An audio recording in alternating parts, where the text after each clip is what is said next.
Up front, we have a look that's very similar to the outgoing Optima. You'll notice the big difference right over here with this tiger nose grille, and that's what Kia calls this particular design element. You'll notice it is now a little bit better integrated with the headlamps. We also have a new LED daytime running lamp strip that's on the side and the bottom of the headlamp right there. And we have our radar cruise control module inserted right down here below the main portion of the grille.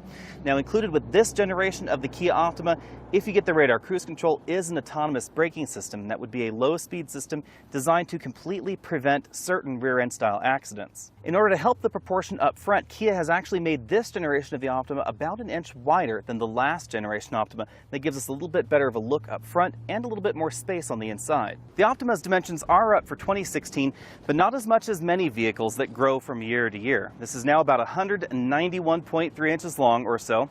That means this is right about the same length as a Honda Accord. Now, the big difference you'll notice between this and something like a Honda Accord is right back here, because we do get a much more coupe-like profile to the Optima than you get in the Camry or the Accord. Now, very much like the Fusion and the Chrysler 200, that does limit rear passenger headroom, but it gives us this sexy profile right here. And Kia accentuates that by continuing this chrome strip all the way down here onto the trunk lid. To improve interior room, Kia also stretched the wheelbase about ½ an inch, improving legroom front and rear in real-world situations. And we now have a little turbo badge right up here to tell people that you paid extra for that turbocharged engine. The rear end has been tweaked to give this a much sportier appearance than the last generation. We have these optional all-new LED tail lamps. They're angled in to give a little bit more aggressive look. We also have a backup camera here that's also supplemented with an all-around camera system that is available. And that places 4 cameras all around the vehicle and a display in the center console. We also have twin exhaust tips that are well integrated into the sporty-looking lower valence and nicely integrated rear parking sensors. The 1.6-liter turbo model gets an eco badge right there below the tail lamp, and then we only get a single exhaust tip below that. For 2016, there are 3 different engines. The LX and the EX get a 2.4-liter 4-cylinder engine. It produces 185 horsepower and 178 pound-feet of torque. For improved fuel economy, there is now an LX Turbo that gives you a 1.6-liter 4-cylinder turbocharged engine that produces 178 horsepower and 195 pound-feet of torque. Now, in addition to that turbocharged engine, we also get a 7-speed dual-clutch transmission that's very similar to what we've seen in the Hyundai Sonata Eco. Then the model that we have right here is the SX turbocharged model that gets a 2-liter 4-cylinder turbocharged engine that produces 245 horsepower and 260 pound-feet of torque. You'll notice that this 2-liter turbo is down on power versus the last 2-liter turbo. Now, that will affect your 0 to 60 time, but the reason that Kia did that is because it improves the drivability of this engine. The torque is around the same as the last engine, but it happens much, much lower in the RPM band. That means that when you're climbing up a hill, this engine doesn't need to downshift, and the previous engine did. Front seat comfort has dramatically improved for 2016, and I give this 10 out of 10 points up front if you get the optional seats. These would be the optional 12-way power seats with 4-way adjustable lumbar support and 2-position memory.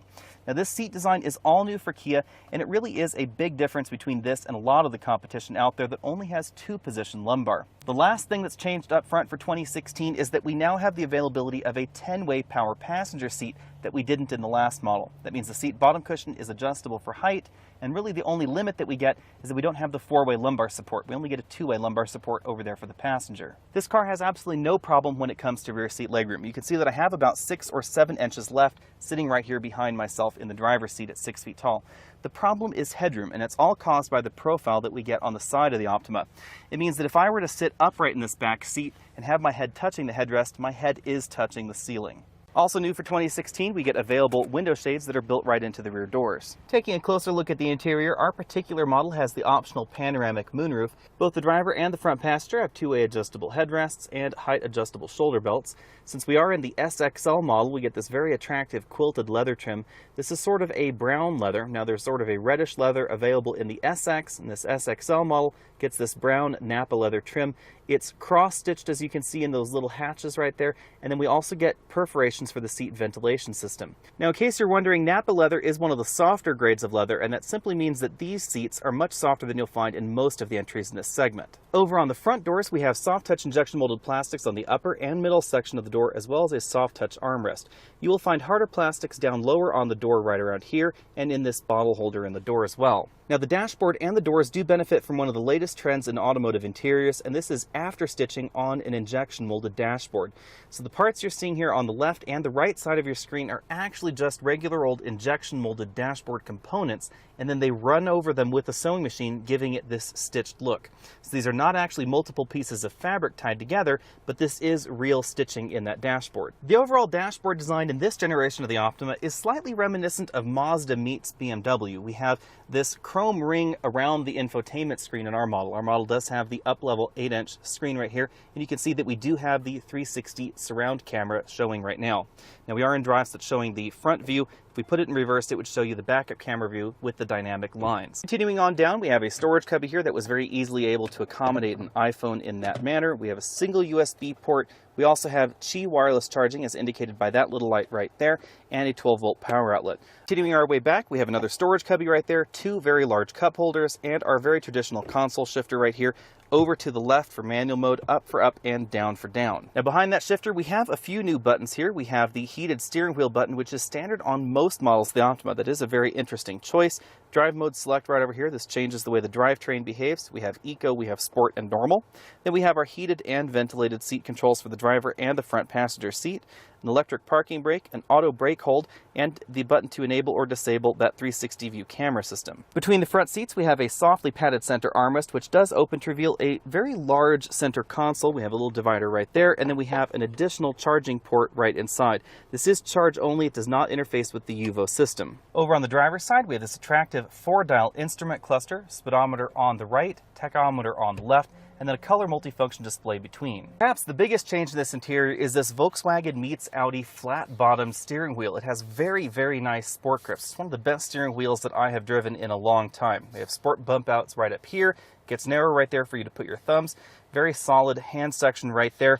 Another hand grip down there, and again that flat bottom right over there. You'll also notice that we have shift paddles on our particular model, up on the right and then down on the left. Instead of a V6 engine under the hood, we have this 2-liter 4-cylinder turbocharged engine, which compares very well with the rest of the competition, including the competition that uses V6 engines. When it comes to handling, the last generation Optima was one of the sportier entries in this segment, and that continues for this generation Optima.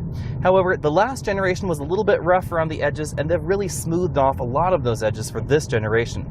It's most noticeable in the ride that we get in this cabin. Interior refinement has been significantly improved in this generation Optima, and it now has one of the quietest cabins in the category.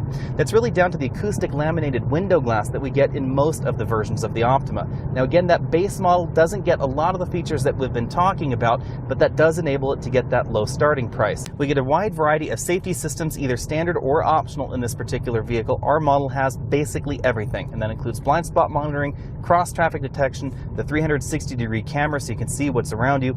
We also have radar cruise control with full speed range and collision warning, as well as a new autonomous braking system. The autonomous braking system is active at low speeds in this particular vehicle. Our particular model also has the full HID headlamps that also steer in corners to give you a better view of the road at night. Now the overall feel in the Optima is among the best in this segment, but it does change based on the version of the Optima you get. If you get the base versions of the Optima, then we don't get the same steering rack that we have in this SXL model.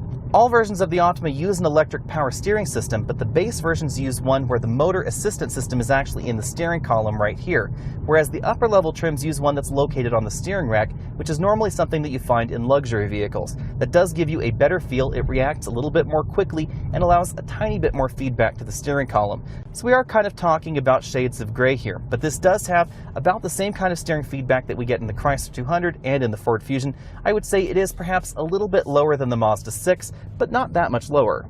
The paddle shifters are also relatively quick in terms of operation, and you can cue shifts in this transmission. So you can click the transmission paddle down 4 shifts or up 4 shifts, and it will cue them and then execute them when it can. These paddle shifters also seem to respect your high gear choices. So right now, if we put it in 5th gear, we can floor the car and it won't automatically downshift for us. That is my preference.